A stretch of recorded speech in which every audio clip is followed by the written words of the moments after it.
Olá, meu nome é Keren, eu sou monitora de Biologia do programa Universidade para Todos e esse vídeo faz parte de uma sequência de vídeos sobre zoologia. Essa é a nossa segunda parte de um vídeo sobre o filo Molusca, então se você não assistiu a primeira parte, volta lá e assiste. Lá eu falo coisas muito importantes sobre alguns conceitos gerais que você vai precisar para entender melhor esse vídeo, certo? E agora nesse vídeo eu vou falar um pouco sobre as características evolutivas e também dar algumas dicas de como esse assunto pode cair no Enem. Então, acompanhe aqui.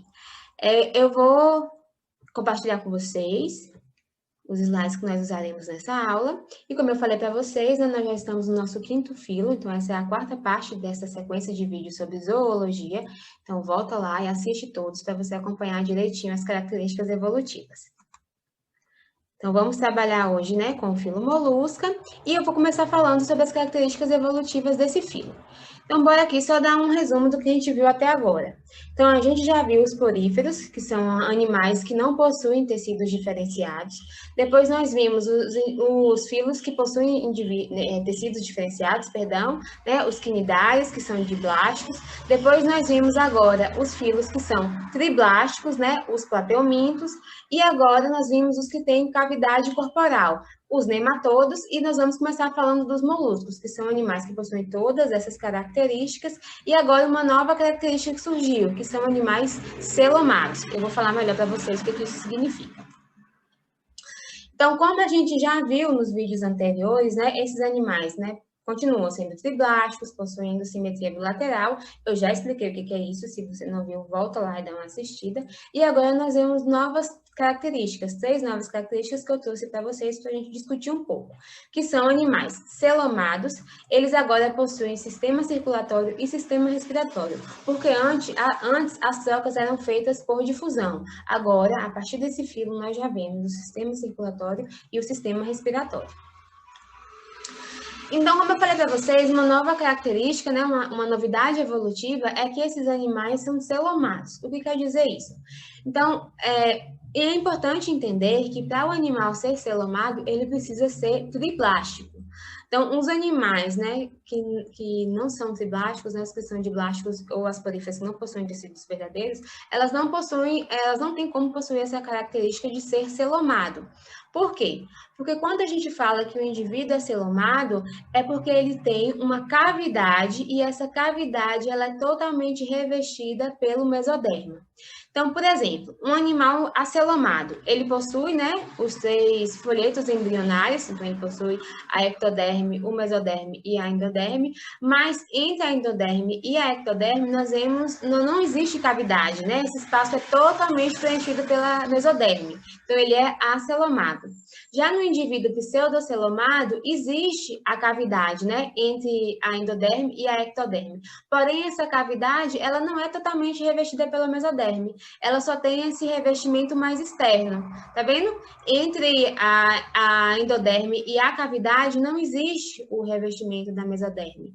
Já no indivíduo celomado, não, né? Essa cavidade, ela é revestida tanto aqui entre a endoderme, então tem a endoderme, tem a mesoderme, tem a cavidade, depois novamente tem a mesoderme e então a ectoderme. Então, entre a ectoderme e a endoderme, essa cavidade ela é totalmente revestida pela mesoderme. Então, é importante que você entenda a diferença entre o celomado, né, em que a cavidade é totalmente revestida pela mesoderme, e o pseudocelomado, que nós vemos apenas a mesoderme aqui. Nós não vemos a mesoderme, né, em volta da endoderme. Certo? Então, lembrando, para ser celomado, é necessário que ele tenha esses 3 folhetos, né? Que ele seja triblástico. Mas mesmo o indivíduo sendo triblástico, não quer dizer que ele seja celomado, como é o caso do acelomado e do pseudocelomado.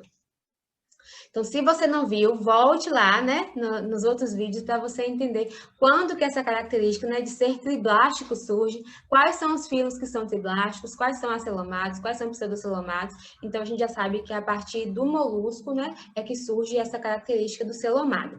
Então, esses indivíduos também, eles possuem sistema circulatório. Então, antes os outros filos não tinham, a partir de agora nós temos essa novidade evolutiva. Então, nós vemos que na maioria dos moluscos, o sistema circulatório é um sistema aberto. O que quer dizer um sistema aberto? Quer dizer que a hemolinfa, ela passa, né? Em alguns locais ela está contida em veias e em artérias, mas em determinados locais do corpo dos moluscos, eles estão, né, entre as cavidades ali, entre os tecidos. Então, ela não está o tempo todo contida em veias e em artérias. Enquanto que no grupo dos cefalópodes, a gente tem esse sistema circulatório fechado.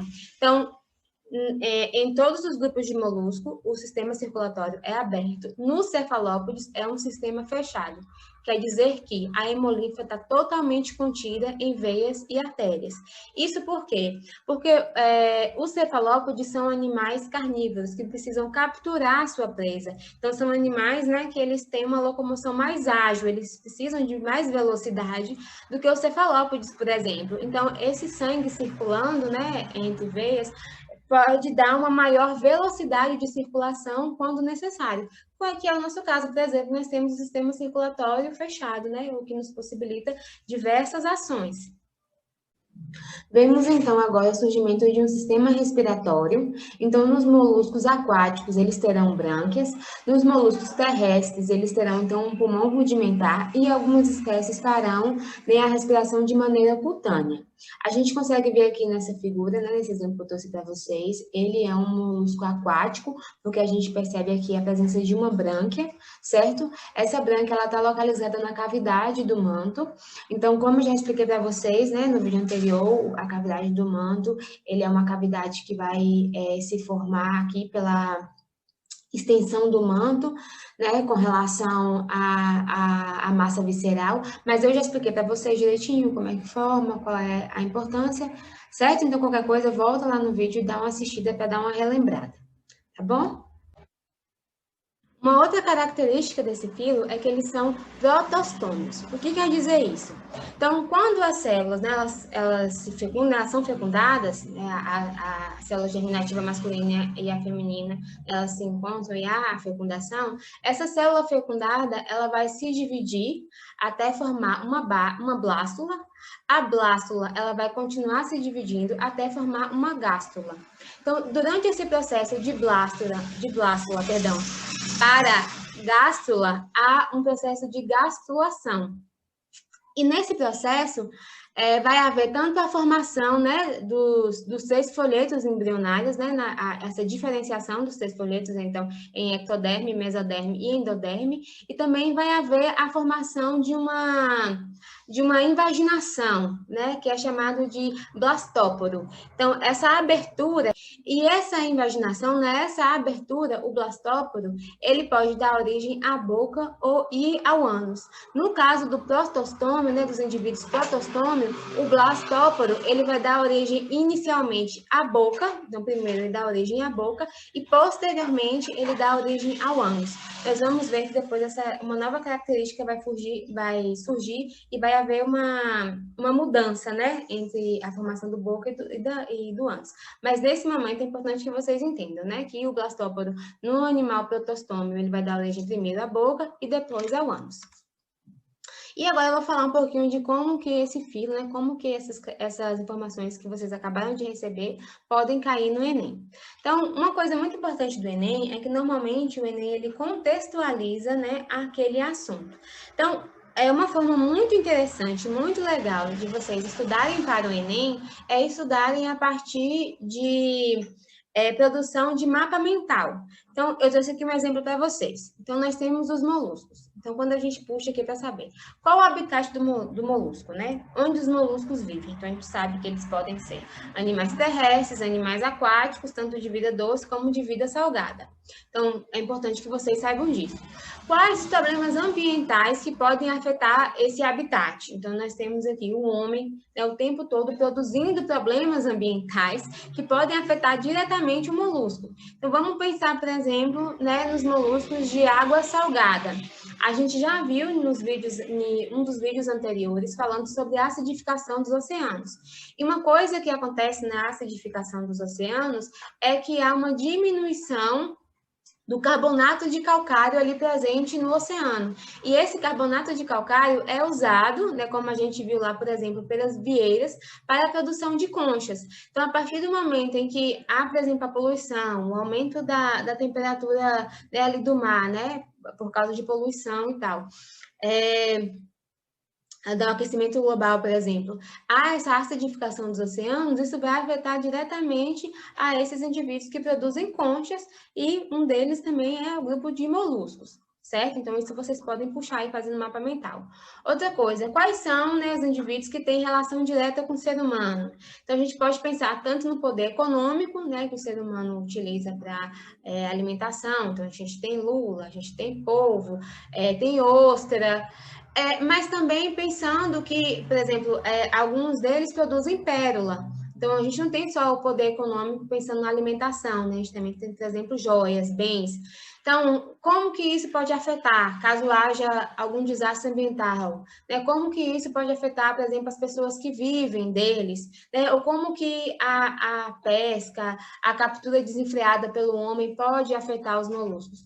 Além disso, a gente também precisa pensar, por exemplo, naqueles que são hospedeiros intermediários de doenças humanas, como é o caso da esquistossomose, né? Onde o caramujo ali, ele é um hospedeiro intermediário para o desenvolvimento da larva, né, do Schistosoma mansoni. Então, é importante que vocês consigam fazer esses mapas mentais, tentem, né, busquem, criem esses mapas mentais, porque a partir daí vocês conseguem contextualizar um filo, e qualquer coisa dessas daí podem cair no Enem, né, nesse estilo mais contextualizado. Então, puxem mesmo, vão pensando em cada uma das etapas, onde o homem pode interferir, né, ou onde esse indivíduo, esse grupo está diretamente relacionado, esse filo está diretamente relacionado com o homem, né, com a saúde, com o bem-estar, enfim. É isso, gente. Então, esse grupo, né, esse filo, ele está no nosso módulo, no módulo Universidade para Todos. Vocês encontram lá no site da UESC, e esse filo ele aparece a partir da página 15 no módulo 4. Então, estude lá, dê uma complementada no assunto, além também de resolver as questões, certo? Que estão lá no módulo. Então é isso, sigam as nossas redes sociais e eu espero vocês no próximo vídeo. Tchauzinho!